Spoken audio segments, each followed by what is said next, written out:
আজকে কালী পুজো। তো এখন আমি এসেছি ছাদে। আমি এসেছি অনেকটা বিকেলবেলাতেই। আর এখন যখন সন্ধে হচ্ছে, এখন বাজে 5:30 মতো, চারিদিকটা আলোয় এত সুন্দর লাগছে, আমি ভিডিও করার লোভটা সামলাতে পারলাম না। ভেবেছিলাম রাতে করব ভিডিওটা, কিন্তু এই লোভটা তো আমি সামলাতেই পারছি না।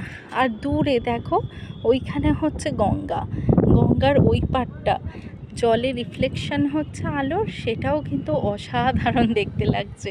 আর আমার নিজের চোখে তো আরও বেশি সুন্দর লাগছে।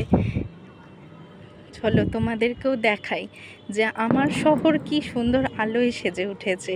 মানে দারুণ দারুণ। আমি যতটা পারছি দেখাচ্ছি, ছাদ থেকে যতটা দেখানো যায় আর কি।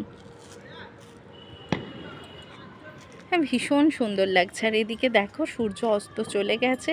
সূর্যের যে রশ্মিটা, সেটাও আকাশে এত সুন্দর ছেয়ে আছে, অস্তগামী সূর্যের রশ্মি, সেটাও দারুণ লাগছে। এই দেখো, চারিদিকটা একদম আলো ঝলমল করছে, আর এত অসাধারণ দেখতে লাগছে না। চলো টাটা, দেখা হবে পরের কোনো ভিডিওতে তোমাদের সাথে।